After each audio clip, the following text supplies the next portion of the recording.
Warahmatullahi wabarakatuh. Terima Waalaikumsalam. kasih atas waktunya Bu Mariani dan teman-teman semua. Pada kesempatan kali ini saya akan coba menyampaikan hasil dari buku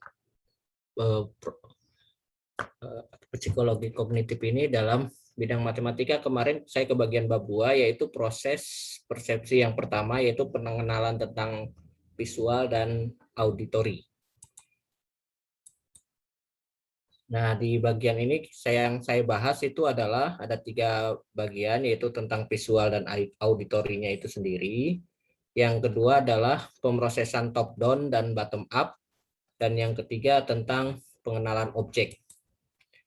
Nah, untuk proses visual di sini ada berpikir visual. Ini ada sebuah contoh dalam segitiga ABC berlaku persamaan ini. Buktikan sekurang-kurangnya satu di antara sudut-sudut segitiga tersebut adalah 60 derajat. Nah, si siswa nanti akan berpikir, yang pertama itu berpikir visual ketika memahami.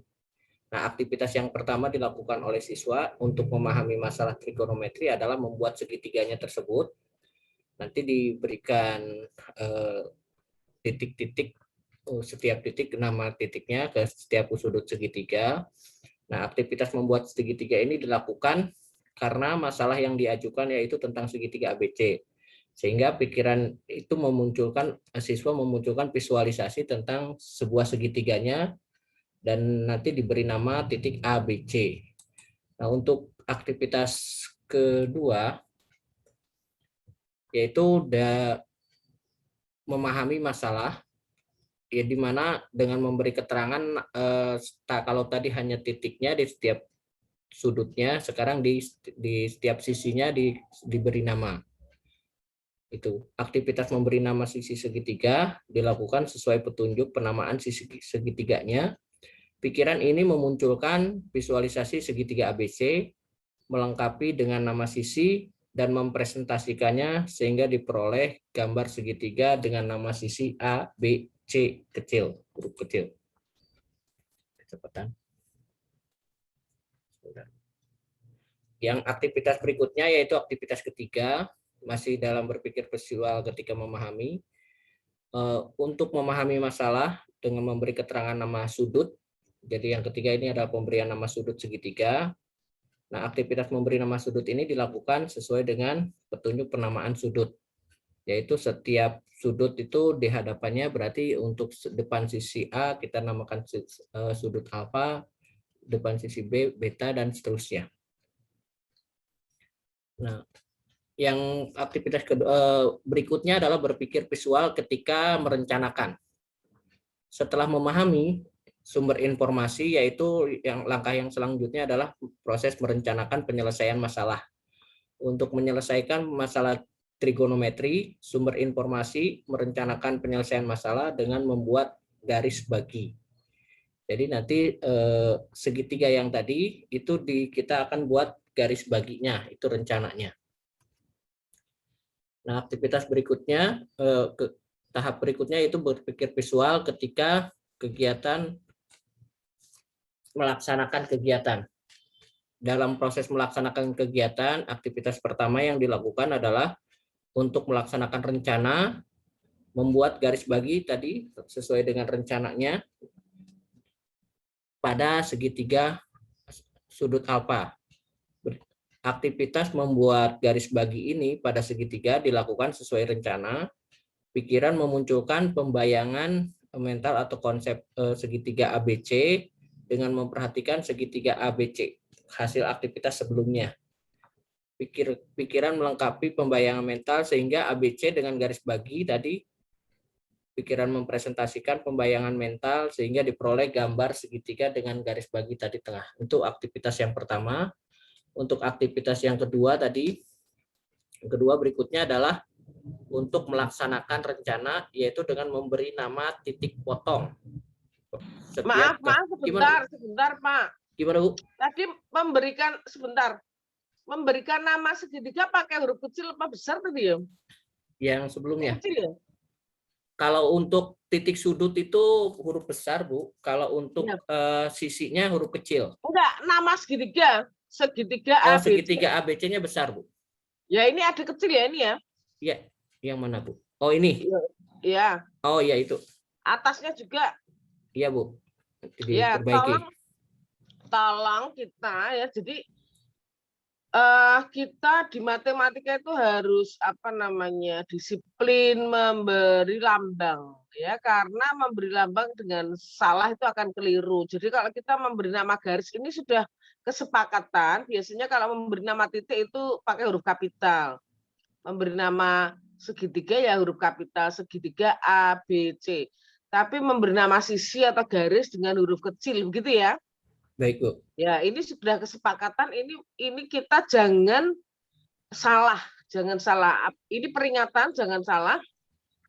Karena kadang-kadang di dalam matematika itu, penulisan juga sebetulnya untuk menulis lambang, kalau itu memang memiliki milik lambang matematika, maka harus memakai equation.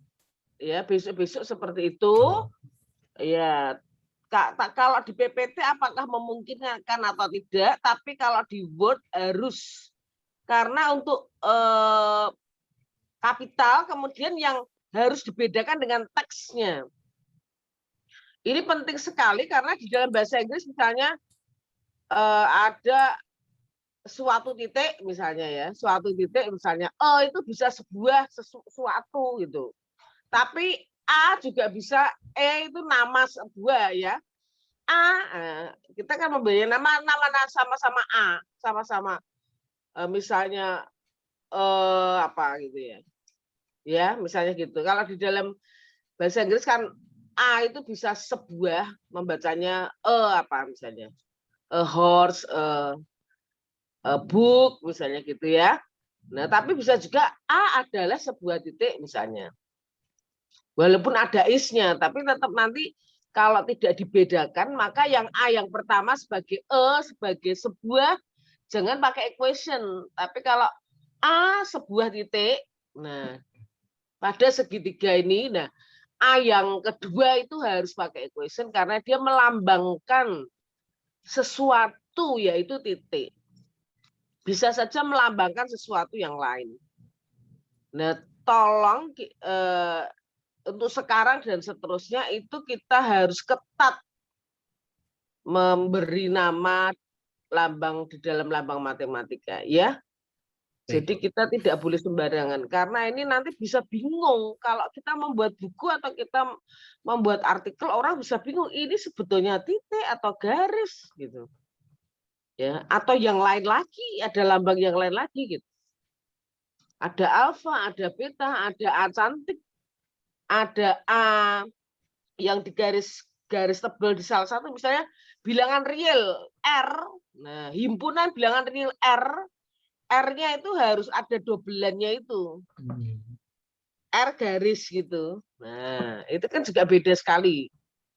Dan seterusnya. Jadi kalau sudah mengikuti suatu aturan harus konsisten dipakai terus. Oke, saya kira itu ini peringatan, jadi nanti tolong dibetulkan cara penulisannya walaupun sederhana, tetapi nanti di matematika itu menjadi masalah besar karena bisa saja salah ini apa ini gitu ya. Oke, terus lanjut Pak, bisa dilanjutkan. Ya, Bu. Silakan. Nah, itu aktivitas kedua, yaitu dalam proses pelaksanaan dari rencana, yaitu memberi nama titik potong garis bagi dengan sisi yang bersesuaian. Di sini ada garis AB, nanti karena tadi ada garis bagi, kita kasih titik D, titik potongnya. Dan aktivitas yang ketiga, yaitu adalah memberi keterangan nama sudut. Tadi dari nama garis bagi tadi, di sini kita kasih sudut, ada sudut ini 90 derajat karena dia siku-siku, nanti di atasnya juga ada sudut juga. Di titik C itu nanti dibagi menjadi 2 sudut karena ada garis bagi tadi. Yaitu sudut Y1 dan Y2.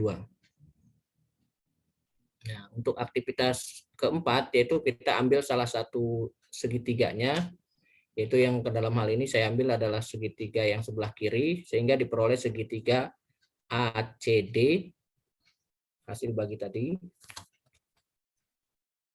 Dan aktivitas yang kelima yaitu tadi besar sudut D itu adalah 90 derajat, dan representasi aktivitas sumber informasi dalam menentukan sudut D ini tetap 90 derajat. Nah, yang keenam itu sudut gamma tadi, yang gamma itu adalah 60 dibagi 2 karena segitiganya tadi dibagi 2 sehingga didapat 30 derajat, sehingga gamma 1 itu 30 derajat dan gamma 2-nya sama 30 derajat. Aktivitas berikutnya yang ketujuh adalah tentang melakukan perhitungan. Di sini tadi kita ambil segitiga ACD dengan sudutnya yaitu jumlah sudut segitiga ACD yaitu sudut alfa ditambah gamma 1 ditambah sudut T. Sudut segitiga ACD itu adalah totalnya 180 derajat, di mana sudut alfa kita belum ketahui, sudut gamma 1 tadi sudah diperoleh yaitu 30 derajat, dan sudut D itu adalah 90 derajat. Sehingga kita dapat adalah 180 derajat sama dengan alfa plus 120 derajat. Sehingga besar sudut alfa bisa kita cari yaitu 60 derajat. Nah, itu adalah berpikir. Yang tahap berikutnya adalah berpikir visual ketika kita memeriksa kembali. Aktivitas yang pertama yaitu untuk memeriksa kembali adalah melakukan perhitungan.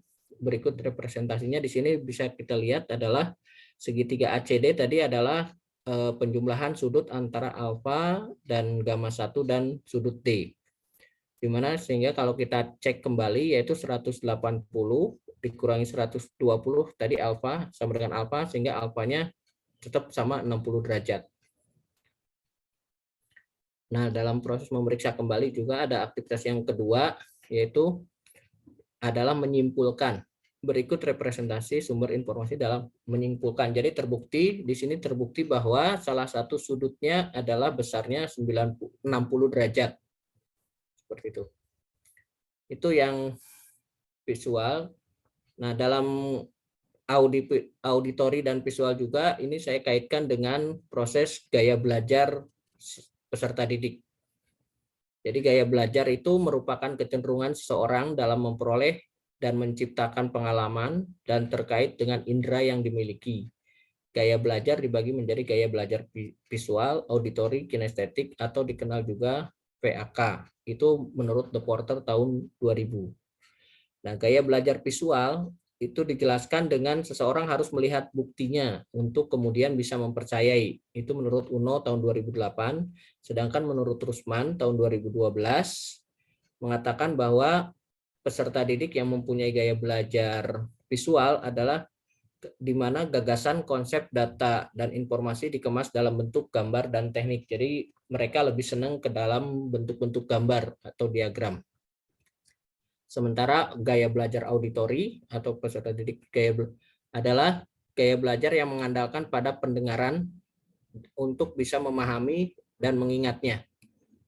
Menurut Rusman tahun 2012 mengatakan bahwa siswa yang memiliki gaya belajar auditorial akan mengandalkan kesuksesannya dalam belajarnya melalui telinga atau alat pendengaran.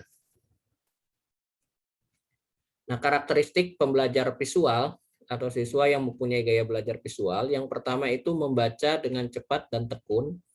Dia akan selalu rapi dan teratur, teliti dan detail, tidak mudah terganggu oleh kebisingan, dan seringkali merespon pertanyaan dengan respon pendek, ya atau tidak. Lebih mudah mengingat dan memahami dari sesuatu yang dapat dilihat.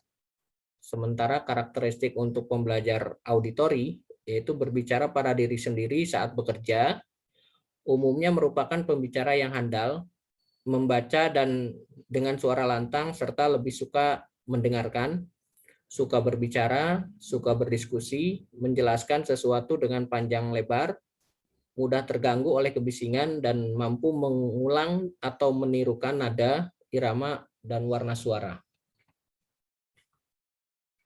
Yang ketiga adalah yang kedua tentang pemrosesan top down dan bottom up.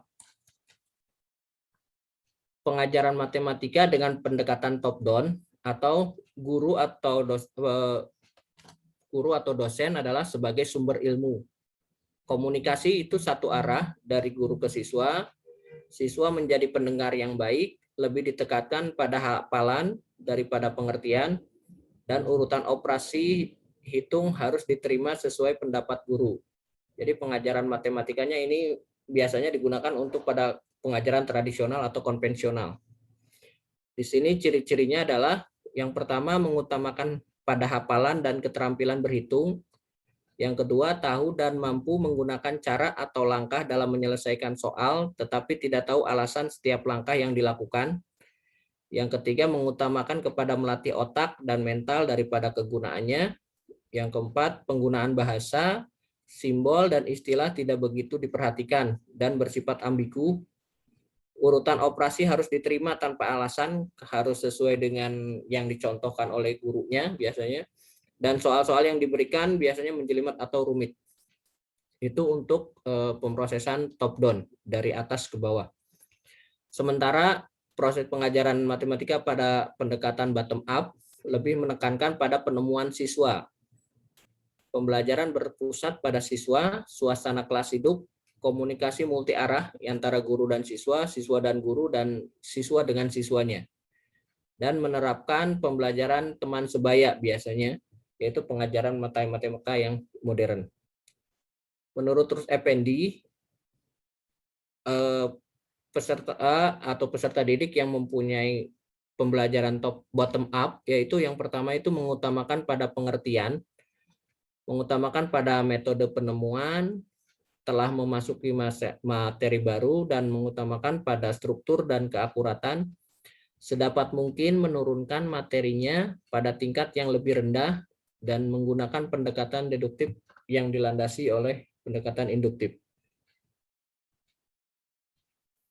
Ini kalau kita lihat perbedaannya, penyampaian materi top down dengan bottom up, yaitu kalau top down itu suasana belajarnya menerima informasi, mengerjakan latihan, sementara bottom up itu proses suasana belajarnya itu menyelidiki, menemukan, memecahkan masalah.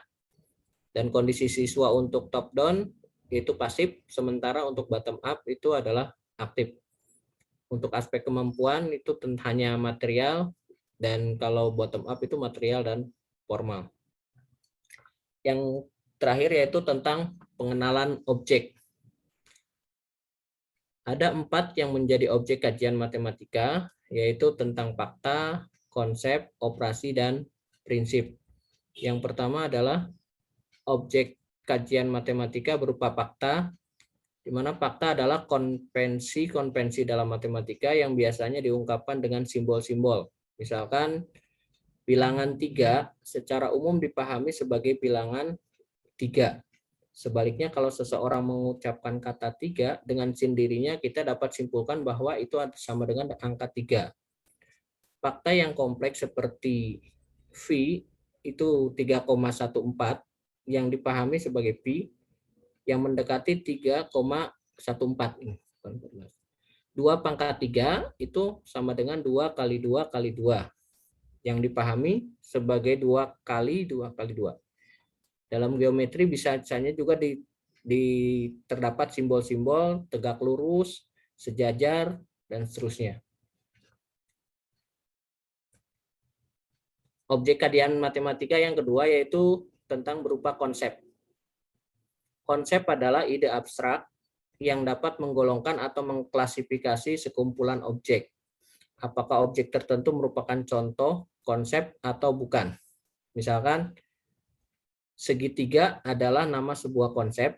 Dengan konsep itu kita dapat membedakan mana yang merupakan contoh segitiga dan mana yang bukan segitiga. Bilangan prima juga sebuah konsep, yang dengan konsep ini kita dapat membedakan yang merupakan bilangan prima dan yang bukan bilangan prima. Konsep bilangan prima lebih kompleks dibandingkan konsep segitiga. Oleh karena itu, di dalam konsep bilangan prima memuat konsep-konsep lain seperti bilangan, satu, dan lain-lain. Dalam matematika juga terdapat konsep yang penting yaitu fungsi, variabel, konstansa. Konsep tersebut seperti halnya dengan bilangan, terdapat semua cabang matematika. Banyak konsep lain dalam matematika yang lebih kompleks, misalkan matriks, vektor, determinan, gradien, dan lainnya. Yang ketiga yaitu objek kajian matematika berupa operasi. Operasi adalah pengerjaan hitung, pengerjaan aljabar, dan pengerjaan matematika lain. Contohnya misalkan penjumlahan, yaitu merupakan gabungan, dan irisan. Unsur-unsur yang dioperasikan juga abstrak.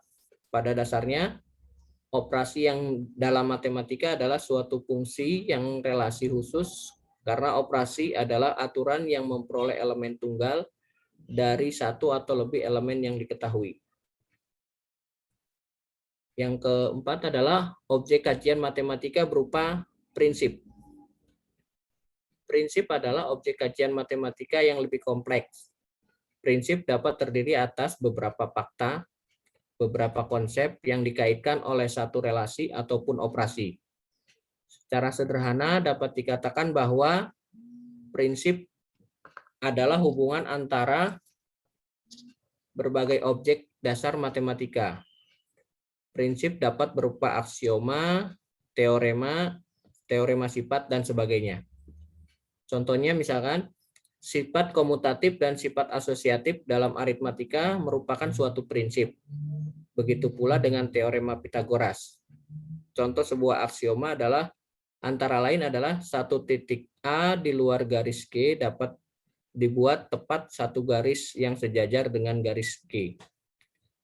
Siswa dianggap telah memahami suatu prinsip apabila ia telah memahami bagaimana prinsip itu dibentuk dan dapat menggunakannya pada situasi yang sesuai.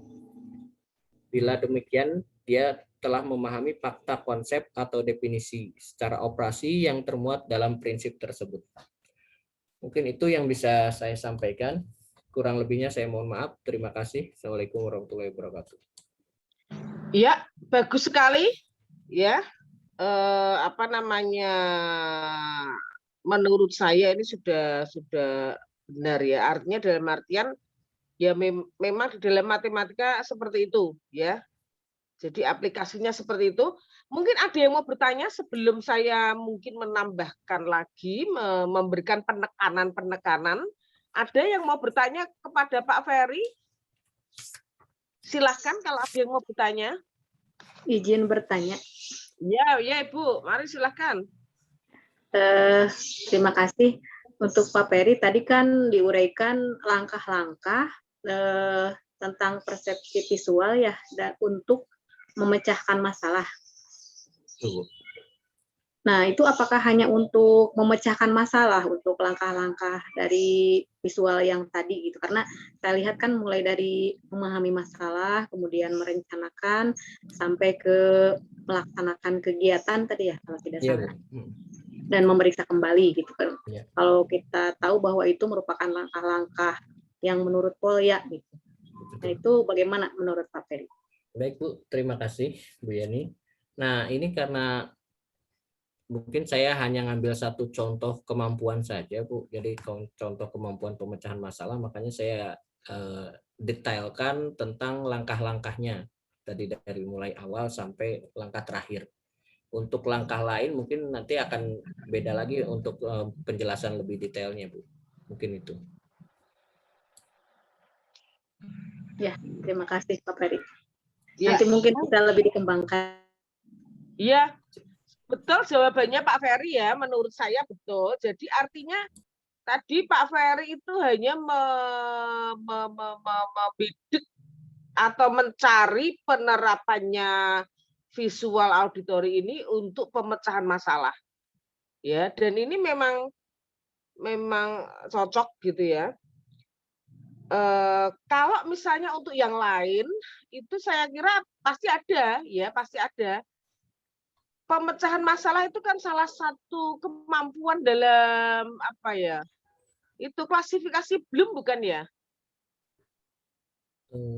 Dalam NCTM Bu, salah satu kemampuan iya. yang Oh, NCTM juga ya? Iya, dalam NCTM. Kan di Bloom itu ada kan pemahaman, pemecahan masalah, analisis, sintesis gitu loh. Kan ada itu. Ingatan, pemahaman, di dalam ingatan juga dibutuhkan. Untuk memahami sesuatu juga dibutuhkan visual sama auditory. Ingatan, pemahaman, apa itu? Analisis. analisis ya, Taksonomi Bloom itu, Bu. tesis, taksonomi Bloom. Iya. Di situ saya kira bisa diterapkan semua. Semua membutuhkan visualisasi. Ya. Tapi kalau untuk misalnya yang auditori itu memang lebih ke tadi gaya belajar memang. Ya. Karena apa namanya sebetulnya di dalam lebih ke auditori itu lebih ke gaya belajar seseorang. Jadi ada seseorang yang akan mudah belajar jika berdiskusi dengan orang lain. Jika ngomong-ngomong bantah-bantahan dengan orang lain. Dalam diskusi, makanya di dalam diskusi nanti bisa saja dikaitkan dengan teori sosialnya Vygotsky. Ya kan? Vygotsky itu kan mendasari belajar kelompok atau diskusi di dalam matematika. Nah, kemudian untuk apa yang tadi top down itu bisa dikaitkan dengan model pembelajaran drill dan ceramah. Kan tadi Bapak mengatakan itu yang konvensional. Konvensional itu apa? Konvensional itu kuno. Kuno itu apa? Sebetulnya kita jangan menyebut konvensional lah ya. Karena belum tentu itu jelek begitu. Belum tentu jelek. Apakah ceramah itu jelek? Belum tentu. Apakah drill itu jelek? Belum tentu. Drill itu boleh digunakan kalau siswa sudah paham, tinggal menghafal, yang namanya perkalian ya tetap harus dihafal. Masa sih setiap kali mengerjakan soal perkalian harus memulai lagi dari konsep? Misalnya 7 kali 8, kan konsepnya 7 kali 8. 8 tambah 8 tambah 8 tambah 8 tambah 8 tambah 8 tambah 8. Apa setiap kali mengalihkan harus pakai konsep setiap kali mau mengalihkan? Lah lama sekali. Bagaimanapun tetap harus di-drill, dihafalkan aja di-drill. 4 kali 5, 7 kali 8, 8 kali 8, 8 kali 9, kan gitu. Jadi tidak selalu yang konvensional itu jelek. Yaitu ceramah dan drill. Tapi berguna di mana? Misalnya seseorang siswa yang sudah SMA yang namanya perkalian ya harus cepat ya, karena dia nanti menghitungnya sudah ratusan kali ratusan. Bilangan ratusan kali bilangan ratusan, masa satu-satu harus pakai konsep? Sudah enggak usah pakai konsep. Konsepnya udah dulu waktu SD. Sekarang tinggal dihafal. Harus hafal perkalian dari 1 sampai 10 itu harus hafal. Terus nanti selebihnya ratusan kali ratusan dia pakai metode. Begitu, jadi kita jangan mengatakan konvensional selalu jelek. Terus bottom up. Itu top down, bottom up, oke, penemuan, induktif dulu, kemudian baru deduktif ya. Nah, ini kan paradigma pembelajaran sekarang, yaitu berpusat pada siswa. Konstruktivisme. Paradigma pembelajaran yang sekarang ini yaitu konstruktivisme. Konstruk itu apa? Konstruksi itu apa? Kalau misalnya saya bicara tentang konstruksi, ingat apa? Bangunan ya. Ingat bangunan. Ya. Ingat bangunan. Jadi kalau kita membangun fondasinya kayak apa? Apakah membangunnya sudah betul? Memasangnya batu bata sudah betul? Apakah dia kurang? Kalau yang kurang ya berarti ditutup, tambahi. Tapi kalau yang salah ya dibongkar, dibetulkan. Ada asimilasi, ada akomodasi, kan gitu. Tapi yang mana yang akomodasi, yang mana yang asimilasi saya bingung. Pokoknya yang namanya konstruktivisme, ada yang mengganti yang salah, konsep salah diganti. Ada yang belum ada konsepnya, terus diberi konsep, ya, diajarkan konsep yang benar.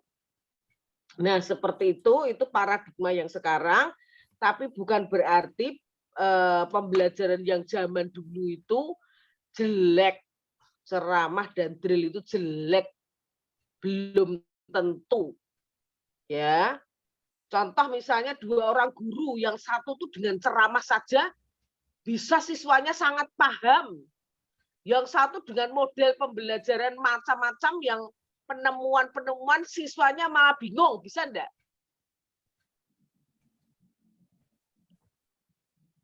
Bisa nggak terjadi seorang guru hanya dengan ceramah tapi siswanya malah paham?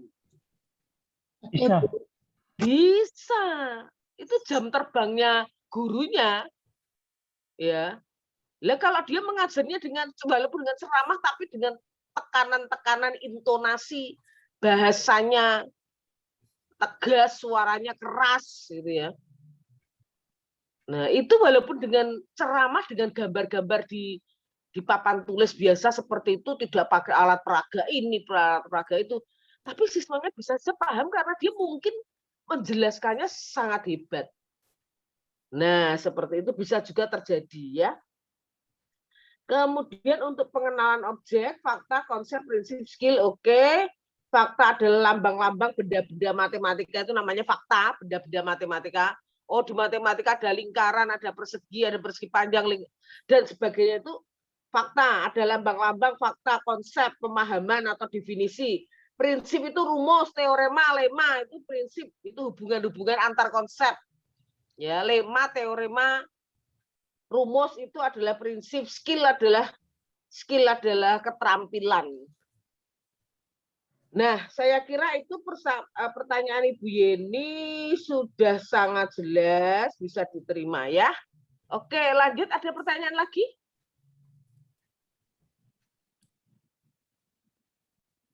Nanti Pak, Bapak misalnya nanti mengambil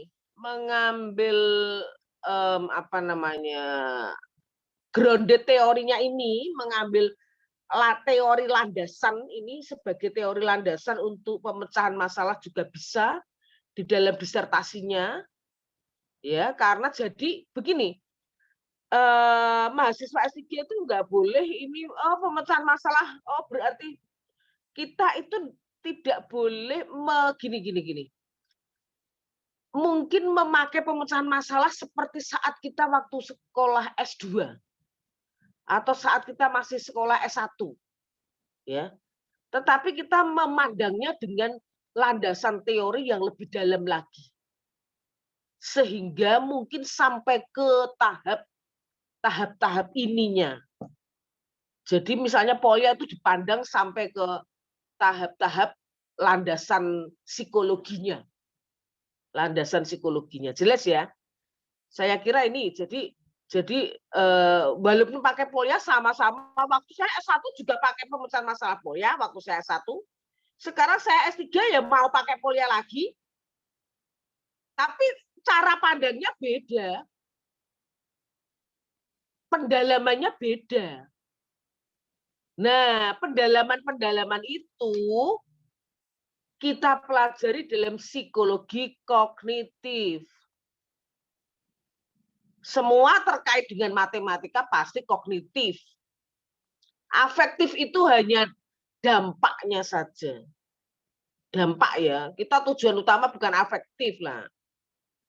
Orang yang belajar matematika terus pasti afektifnya muncul, yaitu gigih, rasa ingin tahu, tekun, tertib, itu akan muncul karena disuruh di matematika suruh tertib.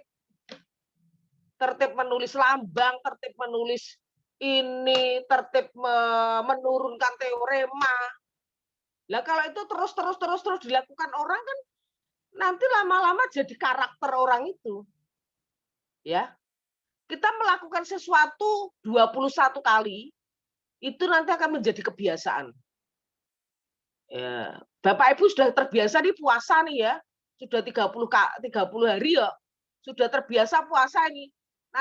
Nanti kan tahu-tahu jam 3 udah bangun. Karena terbawa kemarin.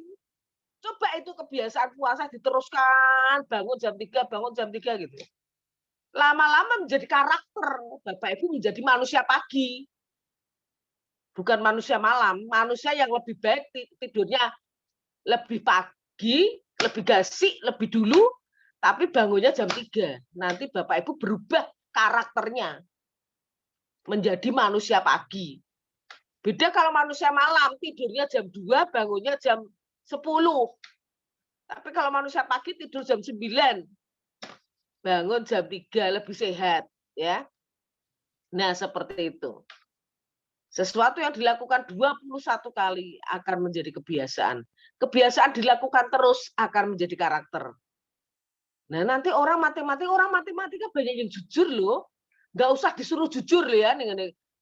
Di sekolah, ayo jujur ya. Waktu dia 1 saya nggak pernah ngomong, ayo mahasiswa, ya memang ya betul harus jujur sih ya. Tapi saya nggak pernah ngata-ngatain terus, harus jujur, harus disiplin, harus ini. Otomatis terbentuk. Dosen-dosen matematika itu jujur semua. Ya, guru-guru juga pasti gitu. Matematika lain, karakternya memang beda. Ya, saya pernah mengajar, saya sering mengajar di matematika, tapi pernah juga mengajar di olahraga, prodinya prodi olahraga, prodi bahasa, oh beda banget. Ya, orang matematika lebih tertib ya. Oke, saya kira itu jadi memang tujuan utama pembelajaran matematika adalah kognitif. Kalau ditambah-tambahi afektif, afektif itu dampak pengiring dari kalau kita meningkatkan kognitifnya akan muncul dampak pengiring afektif. Tapi kadang-kadang perlu diteliti. Sebetulnya diteliti itu karena kemarin itu masalah-masalah afektif itu kan karakter-karakter kan dimunculkan sama Bu Ani Yudhoyono dulu itu ya. Ayo kita perhatikan karakter.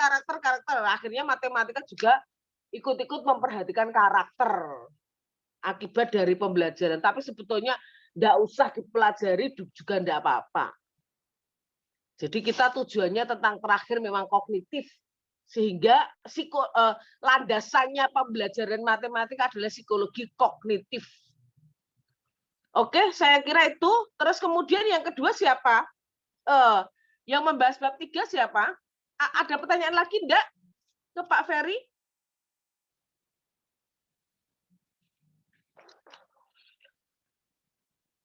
Halo, Ada Bapak Ibu, sepertinya, ada Bu. pertanyaan lagi enggak? Cukup, Bu. Cukup kayaknya, Bu. Oke, kalau sudah cukup berarti sekarang siapa yang membahas bab 3? Oh. Pak Umam, Bu. Saya, Bu. Ya. Silakan. Baik, Bu. Izin untuk men-share screen, Bu. Ya.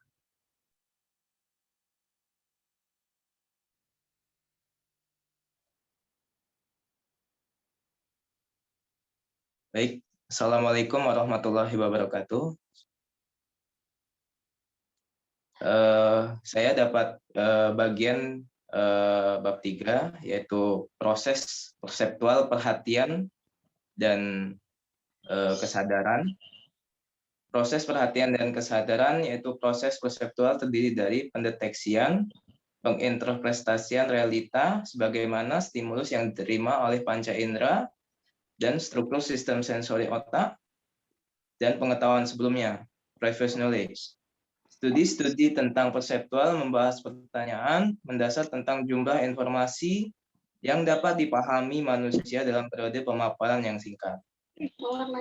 Proses perseptual, aktivitas pelaporan stimulus yang diolah dari presentasi singkat dalam diri seseorang, terdiri dari 2 tahap. Yang pertama persepsi, yaitu penginderaan informasi sensorik yang aktual.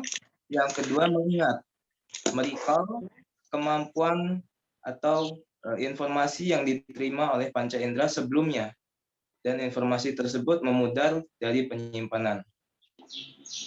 Attention atau perhatian pada kejadian-kejadian sensorik atau kejadian-kejadian mental.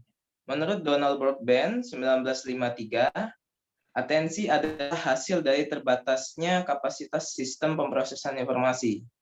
Sedangkan menurut Sigmund Freud, kesadaran mempengaruhi pikiran dan persepsi, ketidaksadaran mempengaruhi ketakutan dan hasrat. Model-model atensi selektif menurut Broadbent 1958, model penyaringan pemrosesan informasi dibatasi oleh kapasitas saluran yang tersedia pada masing-masing diri manusia.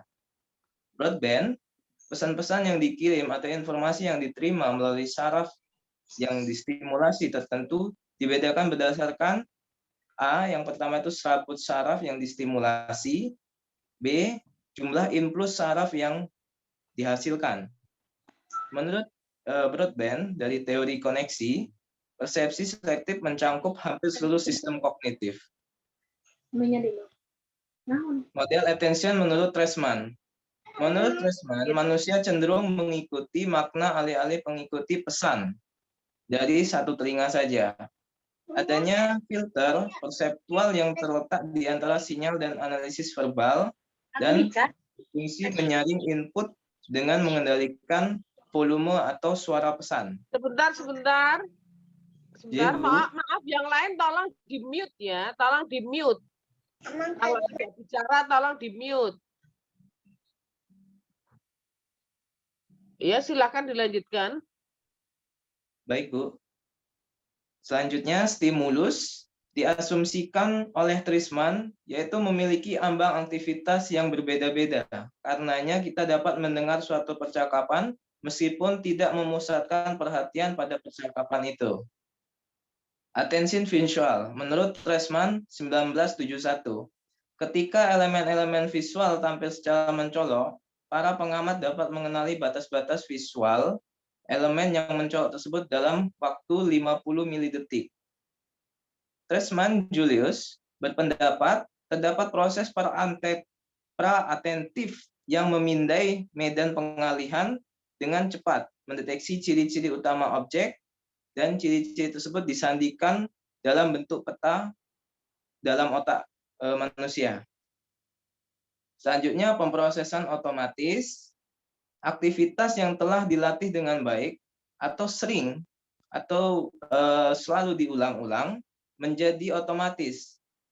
Yang seperti Ibu sampaikan tadi, yang menjadi habit, ya, menjadi terbiasa, sehingga lebih sedikit memerlukan attention dibandingkan melakukan aktivitas yang baru atau belum dikuasai. 3 karakteristik pemrosesan otomatis menurut Posner dan Schneider, yaitu pemrosesan otomatis terjadi tanpa ada niat sadar. Yang kedua, pemrosesan otomatis tersembunyi dari kesadaran. Dan yang terakhir, pemrosesan otomatis menggunakan hanya sedikit atau tidak sama sekali kesadaran. Perhatian yang terbagi. Dalam tugas dengan perhatian terbagi, kita dapat mencoba untuk memperhatikan 2 atau lebih pesan, stimulan, menanggapi masing-masing dari setiap stimulan yang dibutuhkan. Dalam kebanyakan kasus, akurasi seseorang akan menurun, terutama jika tugasnya sulit atau menantang. Di laboratorium, peneliti biasanya mempelajari perhatian yang terbagi dengan menginstruksikan peserta untuk melakukan 2 tugas pada waktu yang bersamaan. Banyak peneliti mempelajari kinerja dalam mengemudi.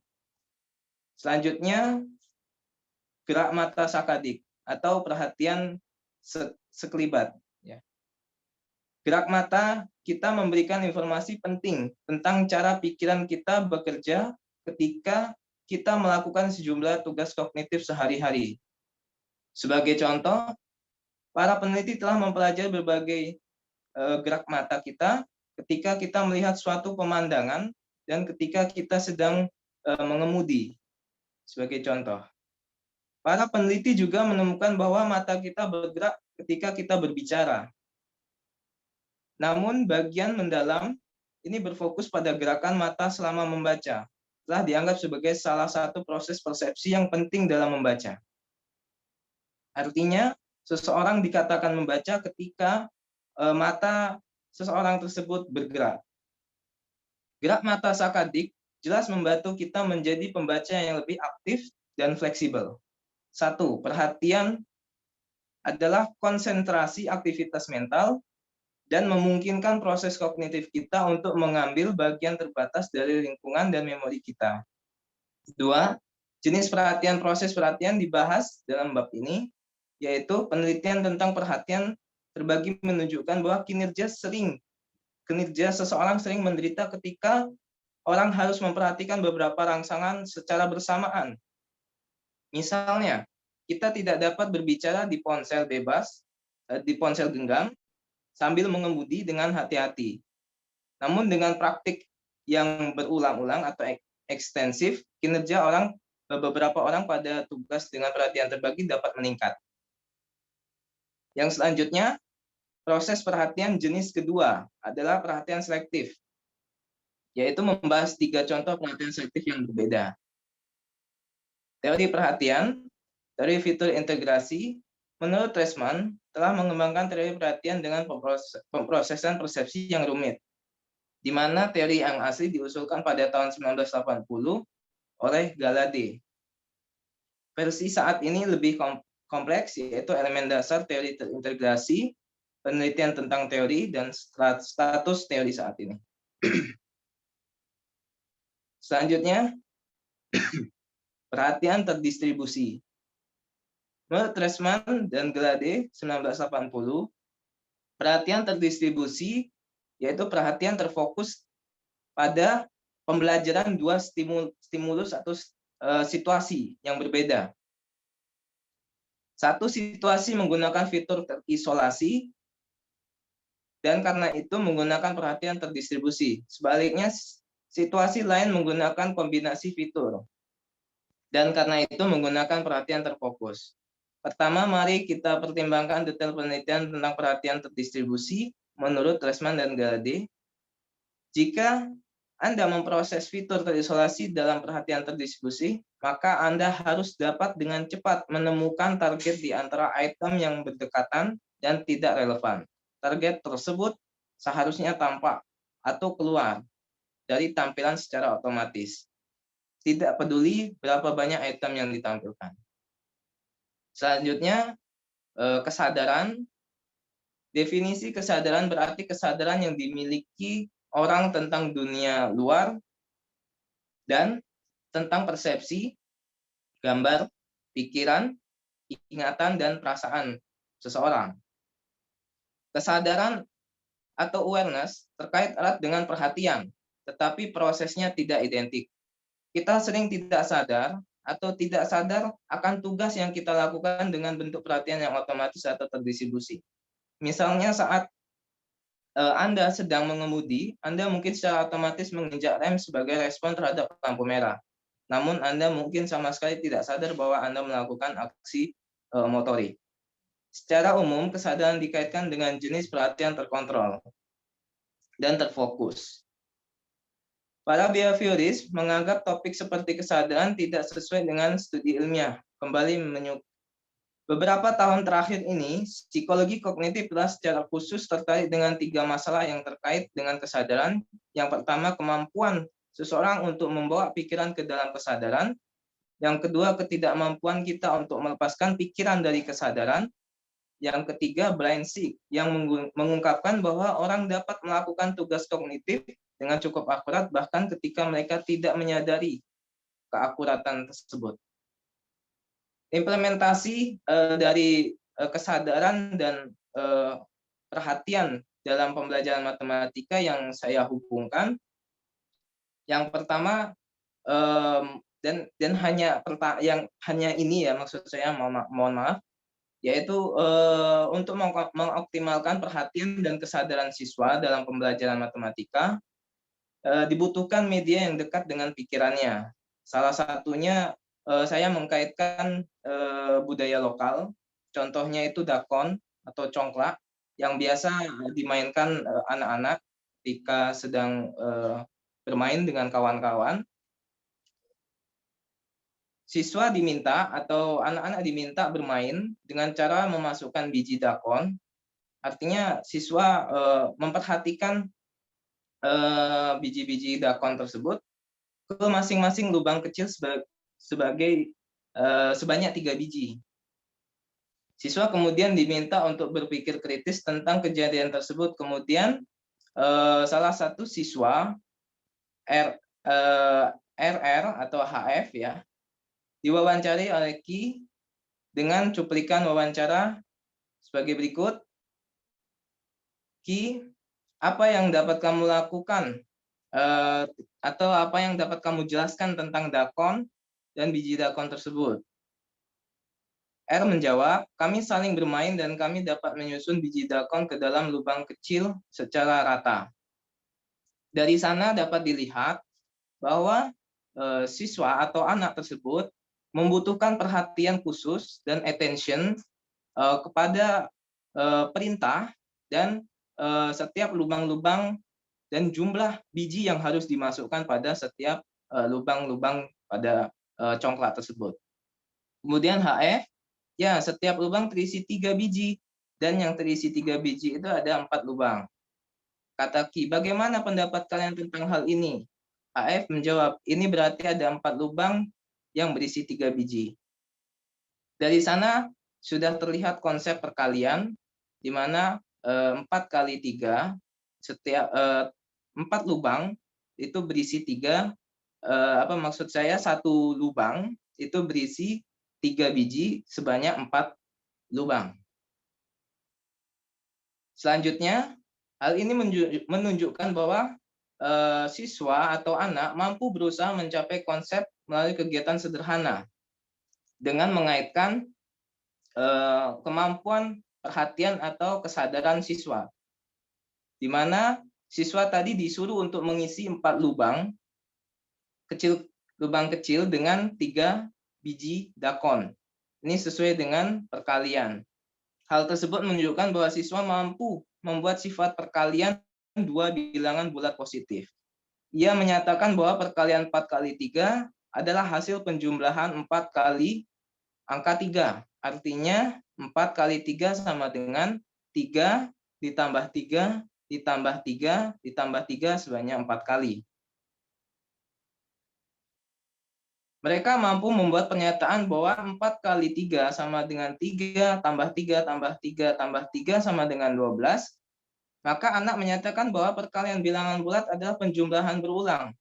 Dengan demikian dapat disimpulkan bahwa melalui permainan dakon, siswa mampu melaksanakan proses pencapaian konsep dalam operasi perkalian.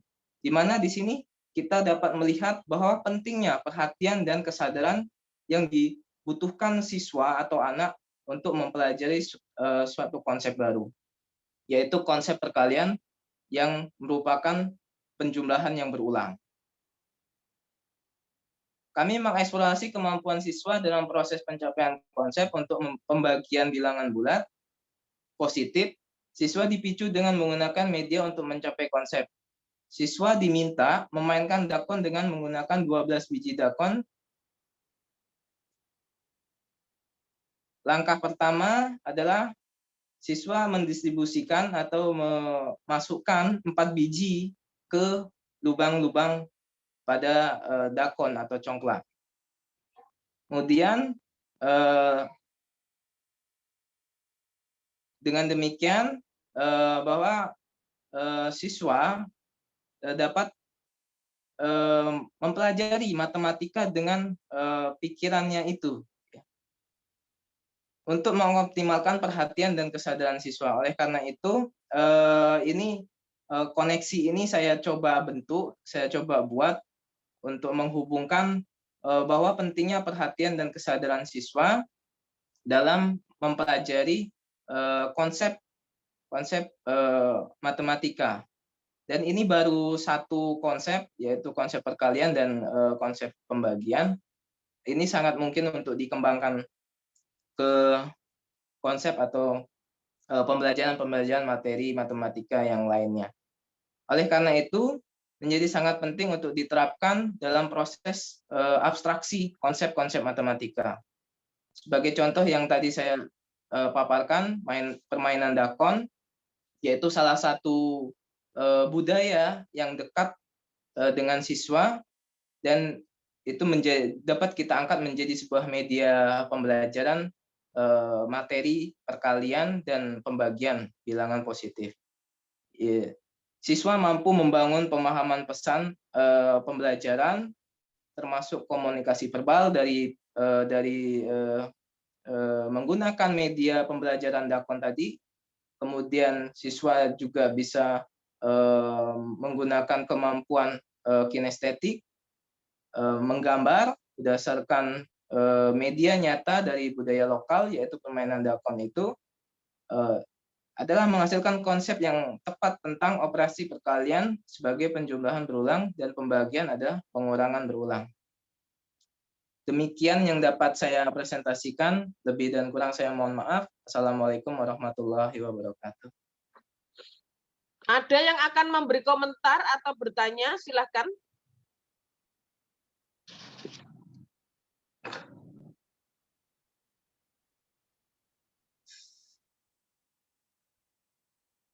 Ada yang memberi komentar atau pertanyaan?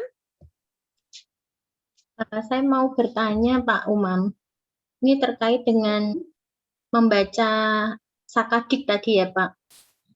Iya Bu.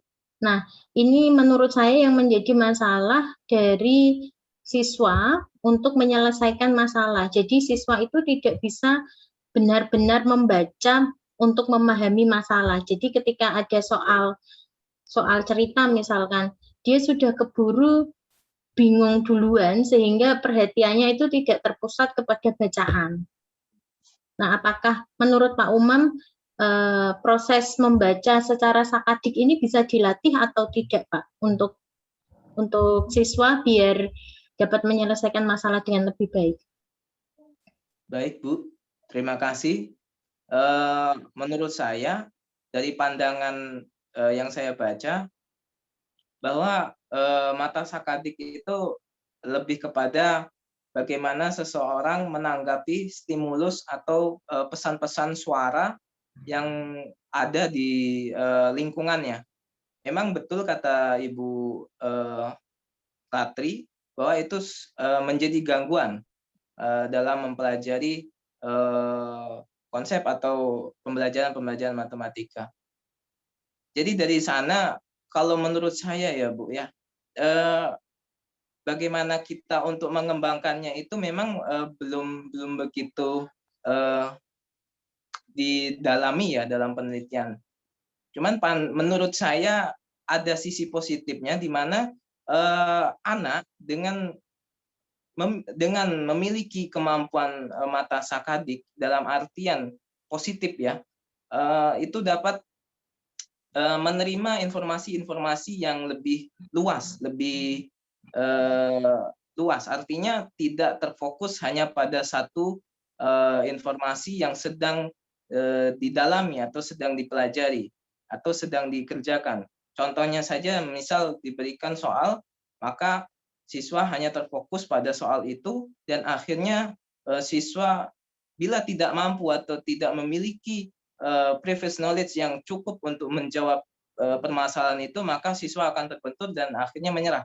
Namun ketika siswa memiliki perhatian yang disebut mata sakadik tadi, mungkin dia memiliki kemampuan untuk mencari solusi atau mencari pemecahan masalah lain yang notabene itu bukan berasal dari kemampuannya sendiri, mungkin bisa dikatakan mencontoh.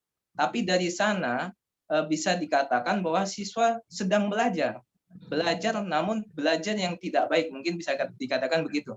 Namun untuk mendapatkan informasi yang benar yang bisa dia gunakan sebagai alat untuk menjawab atau menyelesaikan permasalahan yang ada di kertas tadi, maka itu suatu solusi yang tepat untuk diambil oleh siswa saat itu.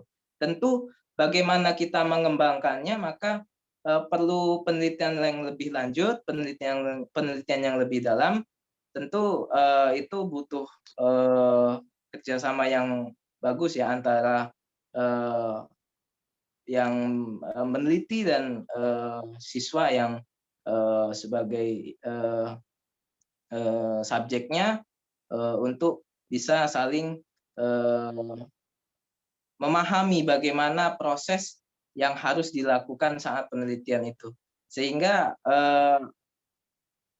gerak mata sakadik tadi menjadi efektif ya, menjadi berguna, artinya tidak menjadi sesuatu kekurangan atau kelemahan dalam menyelesaikan permasalahan. Menurut saya begitu Bu, itu pandangan saya. Mohon maaf kalau ada yang salah, kalau kurang. Ya, terima kasih Pak Umam atas penjelasannya. Ada lagi?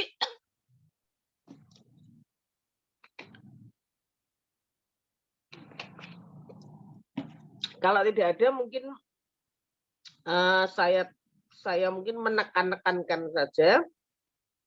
Jadi yang dibahas tadi sebetulnya mengenai stimulus ya, satu stimulus. Stimulus itu memberikan rangsangan. Ya. Nah, rangsangan itu kalau misalnya rangsangan itu tujuannya sebetulnya apa? Memberi stimulus supaya menarik perhatian. Iya, jadi kalau dalam belajar itu supaya siswa bisa fokus, maka dia harus tertarik dulu. Kalau tidak tertarik, misalnya dalam ada soal, langsung diberi soal, ya dia nggak tertarik. Siapa sih yang orang yang suka sih anak-anak itu mana? Nggak banyak lah anak-anak yang suka mempelajari sesuatu, tapi tanpa ada pendahuluannya, ada motivasinya itu saya kira susah. Jadi memang dalam pembelajaran harus ada motivasi soal. Soal pertama itu harus ada motivasinya, soal kedua ada motivasinya sendiri. Misal seperti itu ya. Nah, di sini ada namanya stimulus. Stimulus itu rangsangan. Rangsangan itu adalah gunanya supaya kita tertarik dengan sesuatu. Mungkin tadi misalnya permainan dakon, saya sekarang bertanya pada Pak siapa nih, Pak Katibul ya, Umam. Iya, Bu. Pak Umam, betul namanya. Iya, Nah, Bu. Pak Umam bisa main dakon nggak? Mohon maaf, nggak bisa, Bu. Jadi sebetulnya tidak hanya seperti itu. Tidak hanya konsep perkalian begitu. Nah, permainannya adalah yang menang. Jadi nanti kita mainnya itu keliling, Pak. Ya, kalau saya pas bagian main, ini misalnya, tapi nggak ada itu dakon yang lubangnya itu cuma 4, kayaknya nggak ada. Banyak itu lubangnya. Yang kecil-kecil itu kalau nggak salah 10. 6. Ya 6 yang kecil, ada yang kecil, ada yang besar. Ya. Yang besar. Nah mainnya Ya, tahu Bu. nggak mainnya? Mainnya itu kayak yang menang adalah yang kan kita keliling nih jalannya. Sehingga sebetulnya tidak sekedar perkalian seperti itu saja. Tapi yang pintar itu adalah yang bisa menghitung. Nanti nih kalau saya ambil, saya jalankan, dia yang pertama kalau saya itu mesti selalu harus yang terakhir ya, manik-manik yang terakhir harus masuk di lubang besar. Berhenti masuk di situ. Terus dihitung lagi. Ini kalau saya jalankan masuk ke sana, jalan terakhir. Jadi dijalankan satu, ngelewati yang besar, satu lagi sampai habis. Nanti di tempat terakhir yang habis itu diambil. Nah, kalau di tempat yang habis yang terakhir itu kosong, ya berhenti. Maka itu bisa dihitung supaya tidak berhenti-berhenti. Kalau tidak berhenti-berhenti kan nanti isinya yang di besar itu banyak. Ya, jadi sebetulnya tidak hanya sekedar begitu saja. Ya, tetapi sebetulnya bisa lebih kompleks lagi karena anak yang pintar akan menghitung, berarti ini isinya sudah ketambahan 1. Nanti kalau saya jalankan dia akan ke sana. Sekarang di sana jadi sekian. Kalau saya jalankan nanti akan berhenti di sini. Oh, saya mati, sudah tidak bisa jalan lagi. Jangan ambil yang itu, ambil yang ini, gitu ya. Nah, seterusnya itu konsepnya sudah bukan hanya penjumlahan perkalian saja, tidak sesederhana itu, tapi sebetulnya ada lagi gitu ya. Nah, itu bisa digali. Sebetulnya itu bisa menjadi stimulus. Stimulus itu artinya sesuatu. Jadi kalau kita mengajarin memang penting kita memberikan stimulus rangsangan, bisa sebuah cerita, bisa kehidupan sehari-hari, kontekstual, supaya siswa tertarik dengan soal. Misalnya dalam problem based learning PBL itu selalu ada masalah kontekstual. Misalnya dalam literasi mesti ada masalah yang terkait dengan kehidupan sehari-hari, masalah apa sih konteksnya itu ada. Konteksnya itu ada, misalnya masalah pekerjaan atau masalah pekerjaan bagi anak-anak itu ya beda dengan pekerjaan bagi orang tua. Mungkin bagi anak-anak tugasnya di rumah, cuci piring, apa-apa, misalnya begitu belanja, disuruh belanja ibunya. Itu pekerjaan ya, konteksnya anak-anak.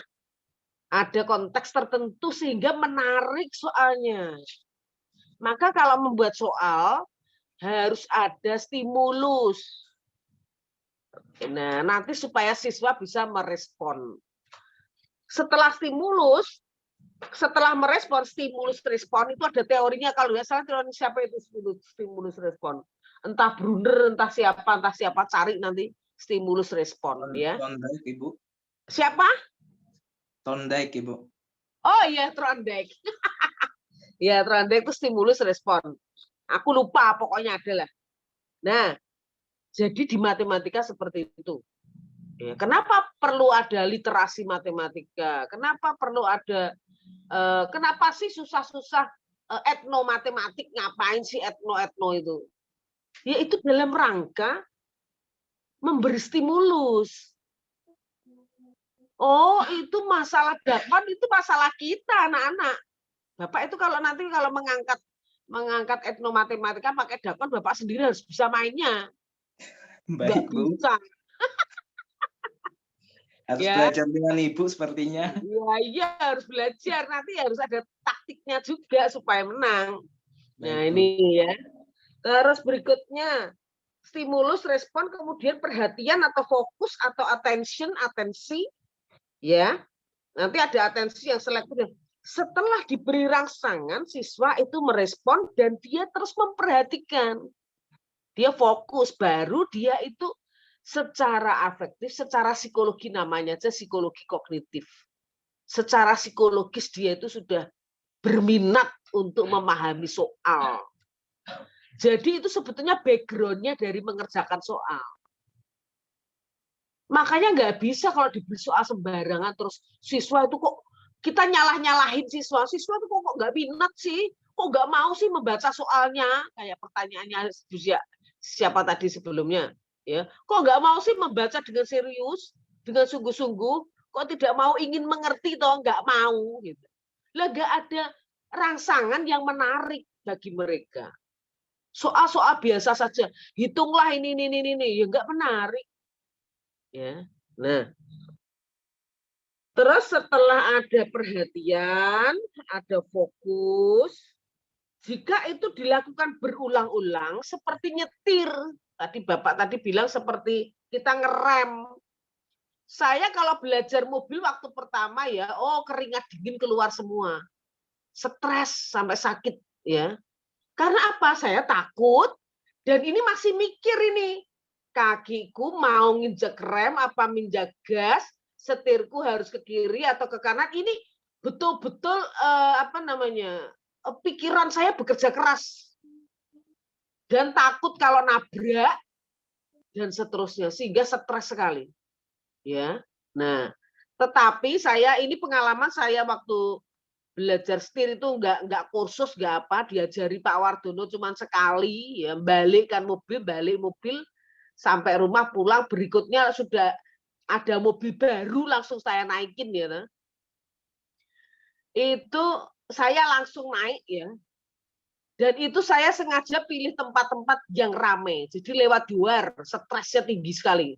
Ya, lewat luar, stres. Terus kemudian seminggu langsung saya pinter sekali ya, karena memang saya sengaja mencari tempat-tempat yang susah.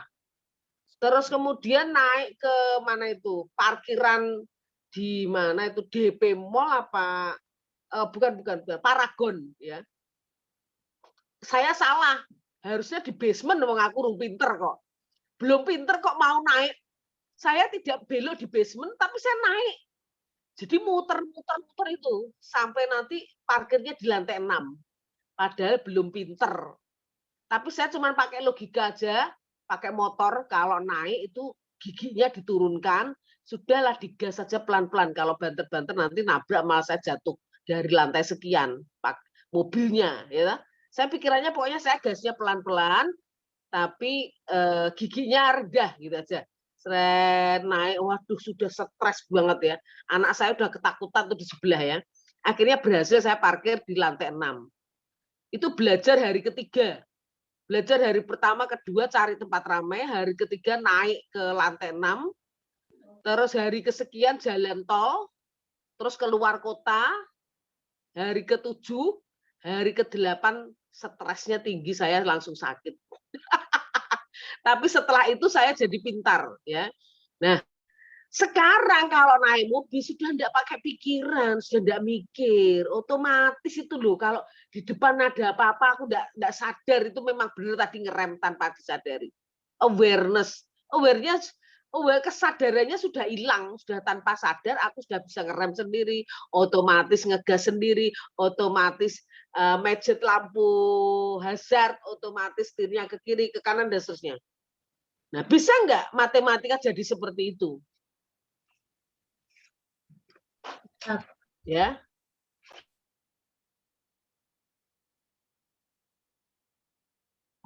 Bisa kalau Nah, dibiasakan. harusnya bisa sampai seperti itu. Oh, jadi kalau ini berarti nanti pakai keliling, ini pakai rumus luas, ini pakai ini pakai ini. Pertama-tama mungkin masih kesulitan. Ya, ini mungkin berlaku untuk siswa-siswa yang sudah olimpiade itu ya, yang levelnya udah olimpiade. Nah, ini begitu lihat soal dia udah ngerti ini pakai apa. Sudah terlalu banyak latihannya. Jadi saya kira perlu latihan yang banyak sehingga siswa itu menyelesaikan masalah. Jadi kalau saya itu saya tuh dulu menjadi instruktur panggilannya Pak Yohanes Surya itu ya, yang ngajarin olimpiade anak-anak sampai bisa menang juara internasional itu, sama yang anak-anak Papua diajarin itu. Dia kalau ngajarin itu ya, jadi pertama-tama konsep, berikutnya itu prinsip, skill. Nah, skillnya itu pakai drillnya itu nggak main-main. Sehari itu bisa soal-soal dikerjakan sebanyak 300 soal gitu ya. Sehari itu. Lama-lama anak-anak itu sampai menghitung bisa sangat cepat tanpa berpikir lagi. Nah, ini pada level-level di mana sudah tanpa berpikir lagi karena dipakai terus. Karena dipakai terus. Kenapa? Kenapa Bu Mariani sekarang itu naik mobil nggak usah mikir? Ya, kamu kalau sudah lincah naik motor kan nggak mikir toh? Iya tuh, Bu. Entar. Ini aku sudah ini kosong, depannya kosong, aku mau ngegas nih. Ngegas injak gitu ya, injak. Oh, ternyata ada sesuatu harus rem mendadak. Mana ya remnya ya? Oh, saya injek rem. Sudah enggak gitu, sudah langsung. Saya naik mobil udah langsung karena apa? Terus dilakukan sehari-hari dilakukan terus. Sekarang saya naik motor malah takut. Dulu lincah sekali. Saya sampai bilang, aku naik motor di pematang sawah aja aku bisa.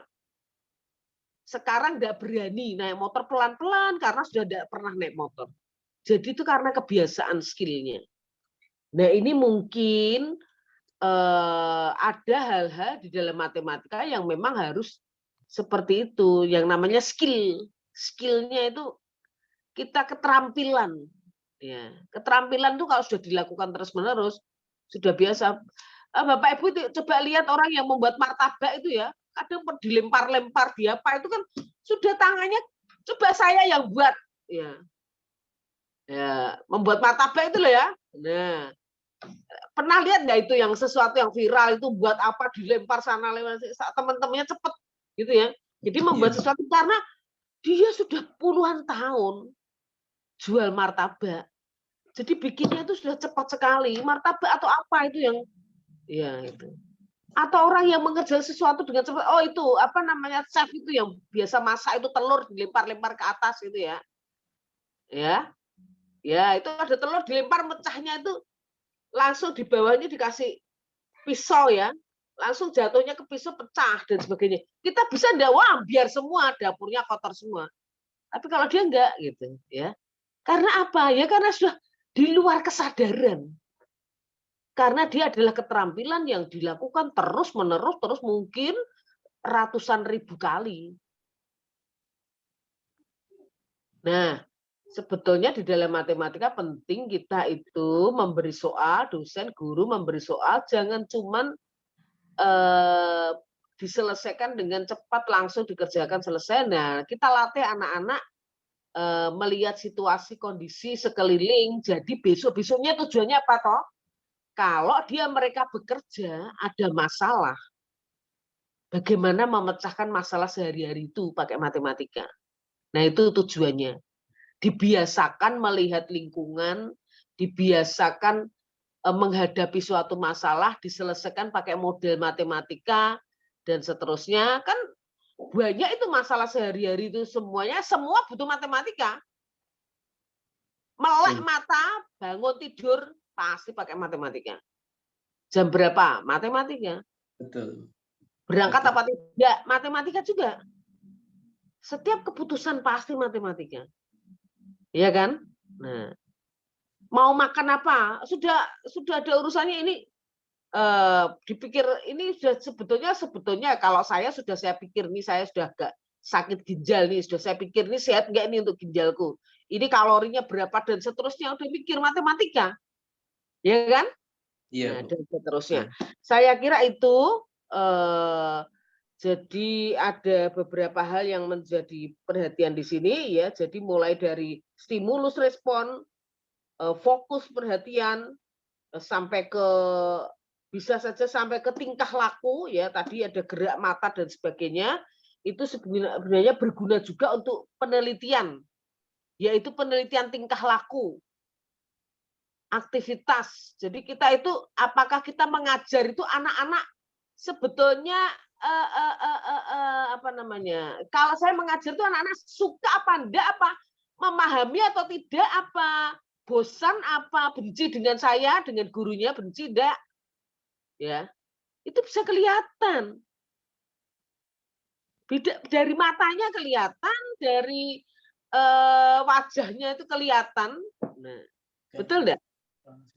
Betul. Iya. Anak-anak, apalagi anak-anak itu apa namanya, jujur, dia itu kalau enggak suka itu merengut apa matanya gimana ya, apa tunduk terus dan sebagainya, itu adalah penelitian tingkah laku. Sebagai guru harus tahu. Ya, itu masalah tingkah laku. Termasuk yang tadi mata tadi. Ya itu bisa dilatih membaca dengan cepat, bisa dilatih. Matanya itu bisa melihat ke sana jarak jauh, ya kiri kanan ke atas bawah, itu bisa dilatih. Tapi tidak hanya melihat, tapi melihat dengan kesadaran. Ya, saya kira itu tambahan dari saya. Ini pukul berapa ini? 14.33 ya, Bu. Jam berapa? 14.33. Oh ya, masih bisa, yuk. Kita nanti sampai jam berapa toh? Masih 15. Kita tuh jam berapa sih? Oh iya, masih bisa nih satu orang mungkin. Masih 1 jam ya. Ya enggak apa-apa, tidak 4 orang enggak apa-apa, 3 orang saja. Ayo satu lagi yuk. Yang membahas bab 4. Ya, Bu. Saya, Bu. Oke, silahkan Pak. Pak Gianto, silahkan. Ya. Izin share screen ya, Bu. Oke.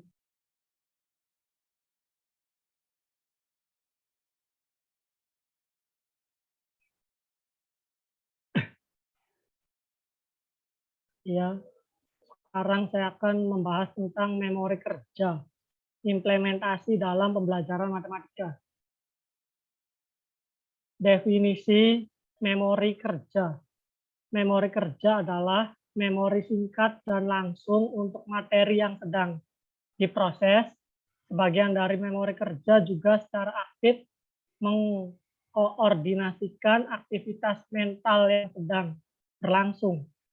Dengan kata lain, memori kerja memungkinkan menjaga informasi tetap aktif dan dapat diakses, sehingga dapat menggunakannya secara luas berbagai tugas kognitif.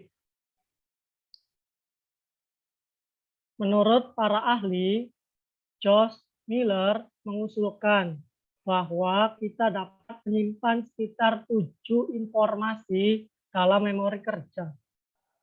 LeBron atau Peterson bahwa daya ingat seseorang itu terbatas, apalagi terjadi suatu penundaan untuk mengingat item.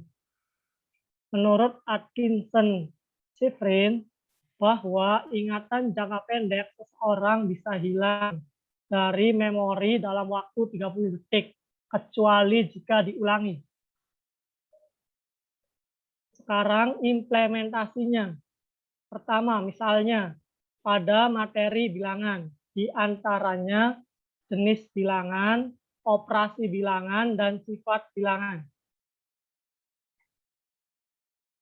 Jenis bilangan, misalnya bilangan 0, bilangan pecahan, bilangan negatif, bilangan positif, bilangan asli, bilangan prima, bilangan cacah, bilangan bulat, bilangan irasional, bilangan rasional, dan bilangan real. Yang kedua, operasi bilangan. Misalnya, dalam penjumlahan, pengurangan, perkalian, dan pembagian. Lalu sifat bilangan, misalnya komutatif, asosiatif, dan distributif. Di sini saya hanya mengambil satu sampel materi, yaitu bilangan. Akan tetapi semua materi bisa masuk dalam memori kerja. Akan tetapi hanya dalam 30 detik. Kalau tidak diulangi secara terus-menerus, maka akan mudah hilang semuanya itu. Ya, terima kasih.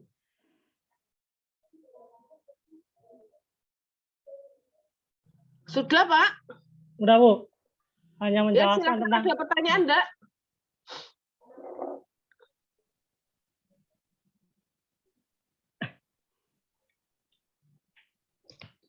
Ada pertanyaan?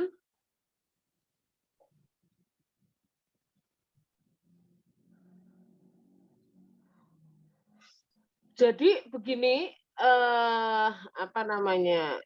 Kita itu memiliki memori, tetapi memori kerja itu seperti memori dalam laptop ya. ya, Jadi kita itu punya di laptop tuh kita punya memori yang namanya hard disk. Ya. Internalnya hard disknya. Jadi kalau di hard disknya itu HD-nya itu berapa? Laptop itu kan mesti kan ada HD-nya berapa gigabyte gitu ya. HD-nya itu besar sekali. Ya. Bisa sampai berapa itu? Ya itu besar itu. Bisa ratusan, 100 gigabyte atau berapa, 500 gigabyte gitu ya. 500 gigabyte. Tapi RAM-nya, RAM itu ada RAM. RAM itu memori. Memorinya bisa 2 gigabyte gitu, 3 gitu. Jadi memori kerja itu seperti RAM. Memori yang disiapkan untuk mengerjakan sesuatu. Memori yang disiapkan untuk saya sekarang ini mau mengerjakan sesuatu, saya butuh memori. Perhatikan Bapak Ibu, seperti saya ini tadi saya mengajar nih, saya bisa cerita tentang psikologi kognitif, bisa cerita tentang konstruktivisme. Tapi saya lupa mana sih yang asimilasi itu yang mana, mengganti yang salah atau mengisi yang tidak ada, konsep yang tidak ada. Kan ada dua, asimilasi, akomodasi. Itu konstruktivisme. Yang itu aku lupa. Ya, aku hanya ingat konstruktivisme saja. Nah, seperti itu berarti konstruktivisme yang aku ingat itu masuk di memori kerjaku. Tapi bagian dari konstruktivisme yaitu asimilasi dan akomodasi itu hilang. Aku lupa mana sih yang akomodasi. Pokoknya ada dua itu terbalik, enggak tahu ya. Ada yang satu, pokoknya yang satu itu yang aku ingat adalah yang satu ada konsep yang salah gitu kan. Yang satunya lagi belum ada konsep tentang itu, ya isilah gitu. Dengan konsep itu dengan benar. Nah, itu aja. Jadi ada memori dalam hard disk. Kalau dalam hard disk kita harus cari dulu tuh, cari baru dimunculkan. Nah, yang siap pakai itu yang nyala full itu loh ya, yang nyala, ya, yang aktif menyala itu yang siap. Tapi yang kita nyalakan nggak bisa banyak loh. Nanti kalau banyak sekali dinyalakan semua, oh ini ya, ini Bapak nih ya, ini kan Bapak nyalain apa ini? Nyalain ini PowerPoint, tapi juga mungkin nyalain makalahnya, tapi juga nyalain apa namanya Google ya, atau Zoom, tapi juga nyalain yang lain atau nyambi nonton film, nyambi apa. Banyak sekali nggak bisa nanti lemot karena sudah melebihi RAM. Sama. Perhatikan bahwa komputer itu sebetulnya semuanya itu makanya namanya artificial intelligence, ya AI, itu kecerdasan buatan. Dia meniru kecerdasannya manusia. Ya. Terus terang saya jelaskan ke Bapak Ibu sekalian, saya itu sebetulnya kan matematika murni nih. Jadi penelitian saya matematika murni, saya fokusnya itu nanti ke matematika murni. Nanti kalau bisa profesor, ya profesornya adalah matematika murni, yaitu statistika. Jadi terus terang saja pendidikan saya nggak fokus. Sehingga tadi saya mengatakan teori stimulus respon ya salah. Harusnya trondek kok saya ngomong blunder apa-apa tadi. Karena aku nggak fokus di situ. Dia teori-teori itu nggak saya masukkan di memori kerja. Saya masukkan di hard disk saya. Ngerti ya? Saya punya memori pokoknya adalah teori tentang stimulus respon, adalah gitu. Tapi apa? Isinya apa? Indikatornya bagaimana dan seterusnya, ciri-cirinya bagaimana, aku enggak tahu. Nah, ini ya. Sehingga apa namanya? Inilah yang disebut memori kerja. Seperti RAM. Nah, di dalam matematika tadi contohmu masih belum jelas ini ya. Nah, untuk pendidikan matematika gunanya apa ini memori kerja? Nah, ini adalah kalau kita mau mengajar di dalam RPS, RPP, RPS, RPP, itu perlu disiapkan memori kerjanya. Jadi kalau saya mau mengajar sesuatu, prasyaratnya apa? Materi prasyarat itulah harus dipanggil dulu, RAM di hard disk eksternal panggil dulu. Masukkan di RAM. Ya. Anak-anak diingatkan dulu materi sebelumnya ini loh. Kenapa kita harus mengingatkan itu? Karena mau dipakai. Perhatikan RAM kita itu terbatas. Nggak bisa semua yang sudah pernah saya pelajari masuk semua di memori kerja. Nggak bisa semua yang saya pelajari. Banyak yang lupa. Bapak Ibu belajar ini coba. Nanti saya tanya 1 bulan lagi. Kan pasti udah lupa. Ya. Karena RAM-nya diisi yang lain. Apalagi kalau sudah menikah. Ya. Pikirannya, aduh sekolahnya anaknya, anakku baru lahir, anakku masih balita. Ini ya pikirannya diisi kayak gitu. Nah, sehingga ini manfaatnya apa di dalam pembelajaran matematika? Itu tadi, sebelum mempelajari sesuatu, ayo kita panggil dulu memori-memori materi prasyarat. Supaya nanti masuknya ke materi yang baru itu mudah. Jadi mari kita pindahkan RAM memori di dalam hard disk, pindahkan ke RAM dulu. Ya. Dulu pernah mempelajari ini kan kalian? Nah, sekarang saya tanya lagi, ingat enggak? Lupa, Bu. Nah, kalau lupa jangan langsung dijawab gurunya ya. Perhatikan. Bapak Ibu kalau jadi guru, kalau jadi dosen, kalau mengajukan pertanyaan jangan dijawab sendiri. Nah, caranya gimana? Harus murid yang menjawab, harus mahasiswa yang menjawab. Caranya gimana? Digiring dengan pertanyaan-pertanyaan, sub-sub pertanyaan lagi. Sehingga dia itu paham, oh sebetulnya yang mau ditanyakan tuh utamanya itu. Saya kalau menguji mahasiswa, bimbingan saya membantunya ada dosen penguji bertanya, saya membantu dengan pertanyaan lagi.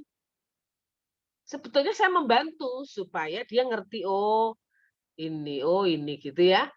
Nah, disitulah pentingnya dosen atau guru itu kemampuan bertanyanya harus tinggi. Ada yang namanya kemampuan bertanya tingkat tinggi. Karena dari satu pertanyaan bisa dipecah-pecah menjadi pertanyaan-pertanyaan lagi sehingga yang ditanya itu ngerti. Dia jawab sendiri keluar dari mulutnya. Ya, tapi dengan pancingan pertanyaan lagi. Itu lebih lama memang. Scaffolding ini namanya. Itu lebih lama. Paling enak memang dijawab sendiri terus muridnya nyatat. Ngajar itu paling enak apa-apa dijawab sendiri ya toh. Ya. Apa anak-anak? Lingkaran. Apa ini? Dia, ya tinggal nambahin diameter, ya jelas ya. Apa ini anak-anak? Sudut. Ibu maaf, kamera ibunya nggak terlihat. Hah? Kameranya nggak kelihatan, Bu. Enggak, memang enggak tak kelihatan. Oh, sengaja, Bu. Nggak pengen lihat aja, Ibu. Ya, jadi begitu, ngerti ya? Jadi enggak dijawab sendiri. Jadi kalau itulah nanti yang namanya memori kerja itu dirangsang supaya muncul, memorinya dirangsang muncul, ayo naik ke memori kerja, siap untuk dipakai. Jadi aplikasinya pada memberikan materi prasyarat diingat-ingatkan kembali. Oke, saya kira itu ya. Iya, Bu. Terima Aneh kasih, Bu. juga ya. Aneh juga Bapak Ibu mendengar sesuatu yang lucu-lucu tapi nggak lihat kamera. Iya, Ya. Bu. Oke. Bu, bertanya, Bu. Izin Ya, bertanya Bu. boleh? Iya. Apa? Ini tadi terkait kemampuan bertanya tingkat tinggi nih, Bu. Kalau Ya. saya biasanya itu kalau membuat soal itu saya buat pertanyaannya dulu, ya nanti setelah mahasiswa mengumpulkan jawaban baru saya memikirkan jawaban gitu. Itu termasuk kemampuan bertanya tingkat tinggi nggak, Bu? Jadi kalau ini apa? Bapak sebagai dosen. Ya, dosen. Guru, dosen. Ya, guru lah gitu ya. Ya. Ini membuat pertanyaan dengan Ya misalkan kan saya biasanya kalau misalkan buat soal lah, soal UTS atau soal UAS itu nanti belakangan gitu buat jawabannya itu saya buat aja dulu soal-soalnya begitu tuh. Dan kadang memang kendalanya itu ternyata soal ini ternyata kadang sering kali, bukan sering ya, kadang-kadang lah saya menemukan soal atau pertanyaan-pertanyaan saya itu yang salah soal begitu, yang nggak ada jawabannya gitu tuh. Apakah itu ini ternyata salah soal gitu tuh. Saya sering gitu tuh. Apakah itu termasuk? Nggak boleh kayak gitu membuat soal tapi belum pernah mencobanya sendiri. Nah itu, Bu. Itu termasuk kemampuan bertanya tingkat tinggi nggak itu? Bukan seperti itu. Jadi gini, kadang-kadang kita itu ya, contoh nih. Kadang-kadang misalnya kita mengingatkan kembali masalah bagaimana itu luas lingkaran gitu ya. Anak-anak lupa luas lingkaran apa lupa, misalnya gitu. Apa ya? Jadi gini, bertanya tingkat tinggi itu kalau kita itu ingin siswa menjawab, dalam bentuk soal, bukan dalam bentuk soal, dalam bentuk percakapan. Saya ingin siswa menjawab pertanyaan saya, ya. Tapi kok dia tidak bisa menjawab langsung, maka saya nambah lagi pertanyaan. Di mana pertanyaan saya yang berikutnya itu membantu supaya siswa bisa mengarah ke pertanyaan yang pertama tadi. Membuat sub pertanyaan. Itu. Contoh kalau saya mengajar statistik tentang ruang sampel, apa itu ruang sampel gitu. Nanti dia akan menjawab bla bla bla. Kalau dia cuma membaca definisi adalah semua kemungkinan yang dapat terjadi bla bla bla bla. Contohnya apa? Gitu. Contohnya ini. Mengapa bisa itu? Ya, mengapa pertanyaannya bisa seperti itu? Ya karena ini semua kemungkinan yang bisa terjadi. Terus lanjut, kejadian itu apa? Peristiwa itu apa? Kadang mereka tidak tahu gitu. Ya. Maka saya tambah lagi pertanyaan lagi misalnya. Kalau ujian apa ya yang sering terjadi ya? Jadi pertanyaan utama tidak bisa menjawab, tetapi diingat-ingatkan sesuatu yang lain yang terkait dengan itu. Contoh lagi keliling misalnya ya. Bagaimana keliling persegi? Misalnya persegi panjang. Tidak tahu, dia lupa rumusnya. Apa yang dimaksud dengan mengelilingi? Saya akan bertanya seperti itu. Mengelilingi, kamu kalau ditanya mengenai mengelilingi lapangan, kamu ngapain?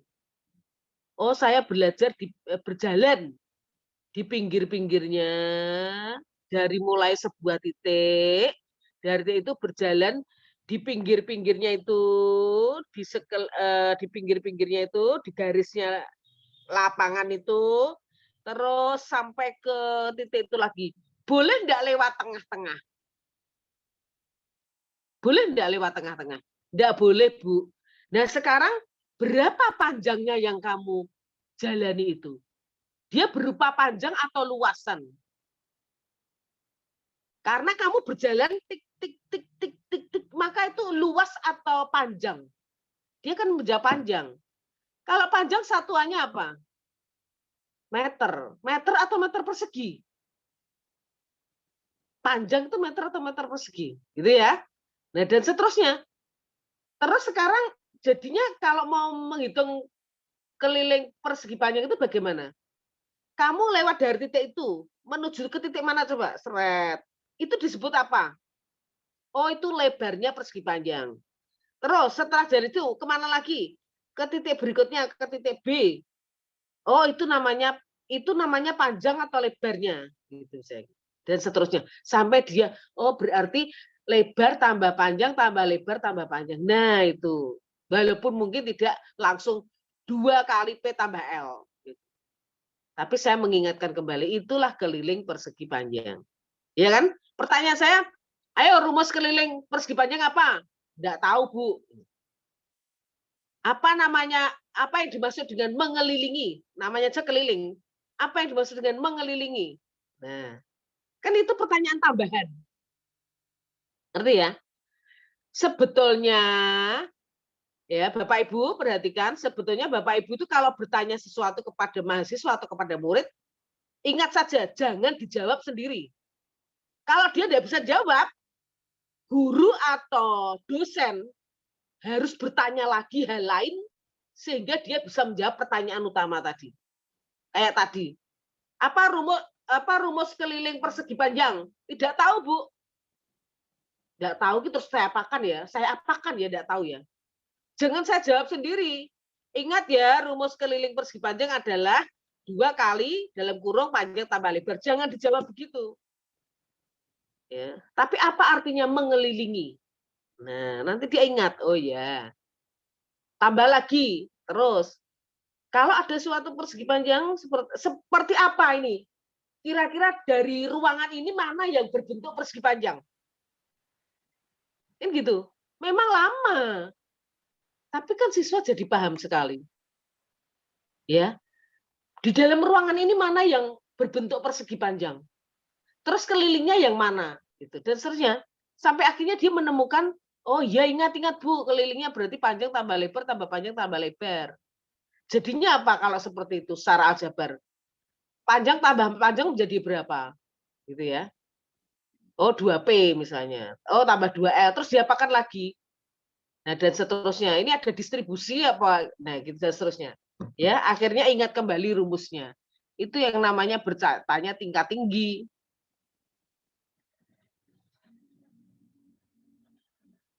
Jelas ya? Kalau dosen atau guru bertanya, ingat-ingat aja, jangan dijawab sendiri. Supaya jawaban itu keluar dari mulutnya mahasiswa atau murid.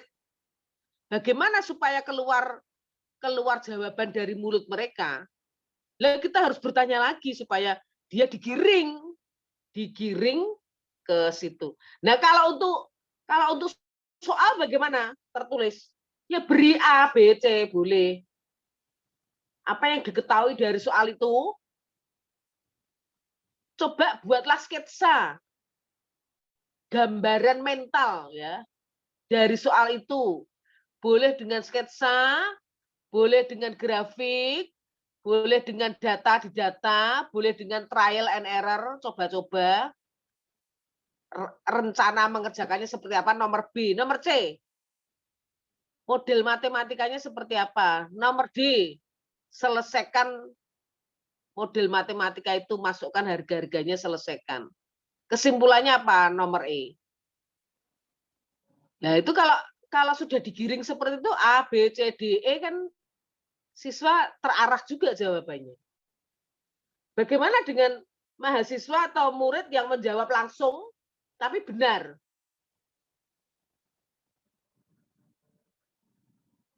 Saudara sebagai dosen atau sebagai guru bagaimana menilainya? Soal yang tidak bagus itu ya nanti murid atau mahasiswanya menjawabnya juga tidak bagus. Kita nggak bisa menilai, kita nggak bisa mengukur. Ya, apalagi kok sampai dosennya belum pernah mengerjakan, tahu-tahu ternyata soalnya salah. Itu lebih parah lagi. Kok mau menuju bertanya tingkat tinggi? Ya, itu bertanya dengan pertanyaan yang salah. Ya. Sudah, saya kira jelas ya. Ya, ada lagi enggak pertanyaan?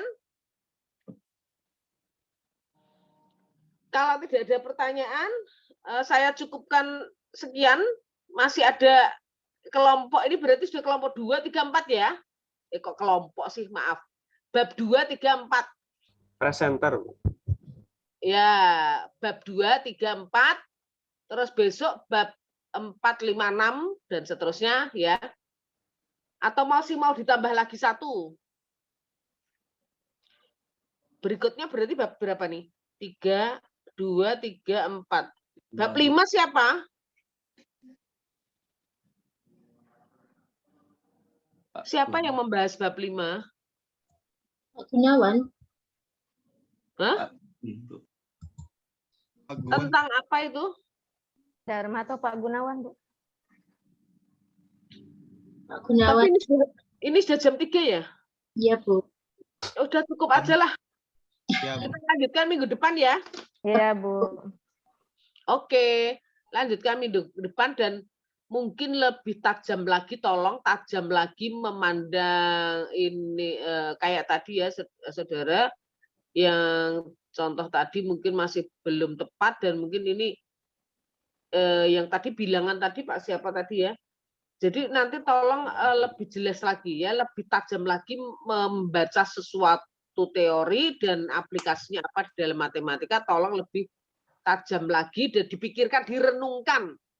Nah ini ya, kadang-kadang kita itu perlu perenungan. Merenungkan itu berarti apa? Mengendapkan pemahaman. Apa itu, nggak ada teorinya ya.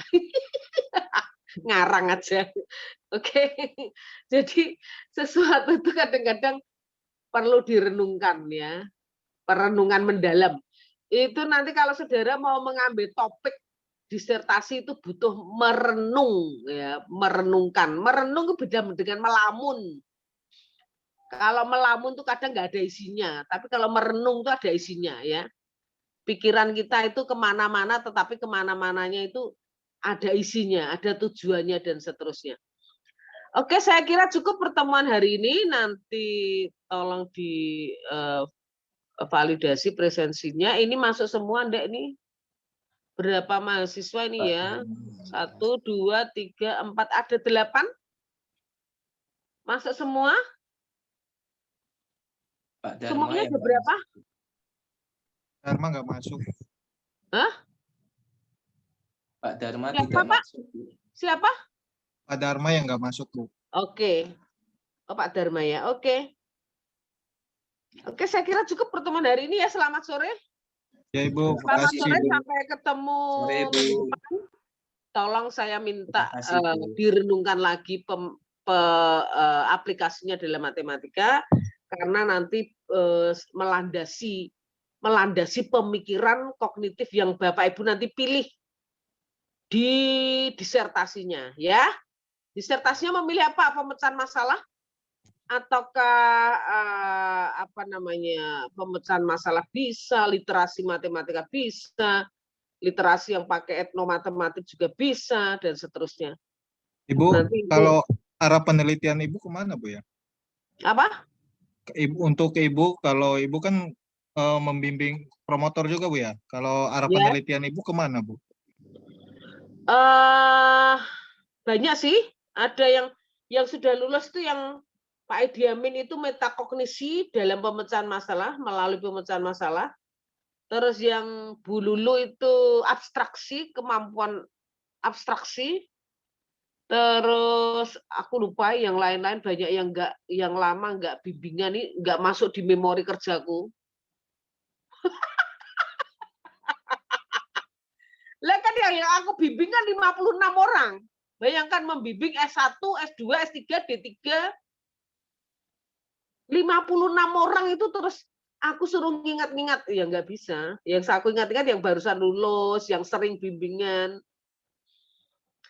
Jadi itu terus satu lagi itu Bu Mulyono, itu Bu siapa itu? Bu Muji itu apa juga lupa ya. Koneksi apa pokoknya banyak yang lupa lah. Oke, jadi itu ya. Nanti banyaklah membaca, kan kemarin sudah saya ajarin cara browsing toh. Ya, cari ya jurnal-jurnal yang keluaran 2021, baca-baca tentang pendidikan matematika. Di situ tren-tren terbarunya yang apa gitu. Jangan mainstream ya. Mainstream itu yang udah biasa-biasa itu, baca punyanya kakak kelas sana, punyanya sana. Oh, nanti metodenya ambil dari sana. Oh, kemampuan kognisinya ambil dari sana. Oh, ini digabung aja lah, ditinjau dari apa, digabung, ini gabung-gabung. Jangan seperti itu. Ya, banyak membaca jurnal sehingga bisa mendapatkan wawasan yang luas. Ya, kan sudah saya ajarin toh. Kan masih muda-muda itu energinya banyak itu ya. Banyak membaca itu. Buka internet terus, jangan buka yang lain-lain aja ya. Jurnal dibaca, e-book, jurnal cari, browsing, kumpulkan, tertarik dengan sesuatu. Nah, tertarik dengan sesuatu mulai mendalami lagi, mungkin ganti topik, ganti lagi kemampuan kognisi yang mau diteliti, diganti lagi boleh, ganti lagi, tapi jangan gonta-ganti terus. Setelah saya tertarik dengan sesuatu, didalami. Oke, saya kira itu tugasnya Bapak Ibu sekalian itu apa toh? Banyak membaca.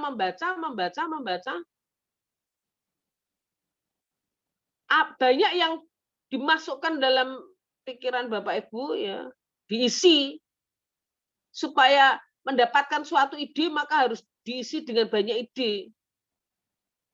Gitu. Nggak bisa dengan diam-diam terus pakai wangsit gitu. Wangsit nanti dapat judul nanti ya. Ya, wangsit itu apa nanti dengan misalnya dengan aku mau apa namanya? Merenungkan di dekat jendela ya toh. Semedi, nggak bisa dengan semedi ya. Tapi dengan membaca. Oke, saya kira itu ya. Sudah, selamat sore. Ya, makasih, Bu. semangat membaca, belajar, browsing, dipelajari, Ya, Bu. dipahami. Baca itu kalau banyak jurnal, baca aja abstrak sama pendahuluan aja dulu. Kalau untuk mencari topik itu baca abstrak pendahuluan, ganti lagi jurnal abstrak pendahuluan, ganti lagi. Hanya untuk mencari topik. Setelah topik dapat, lah baru mendalam. Nanti kalau satu jurnal mendalam semua, ya kapan dapatnya? Lama nggak dapat nanti. Baca abstraknya saja sama pendahuluan. Hanya untuk mencari topik. Tapi kalau sudah dapat, baru didalami. Oke ya? Ya, Bu. sudah, Terima selamat kasih sore. Saya tutup kuliahnya. Ya, Terima ketemu minggu depan. Saya lihat ya, selamat sore ya. sore Bu, makasih. Selamat Sore, sore. Bu. Terima kasih, Bu. Ya.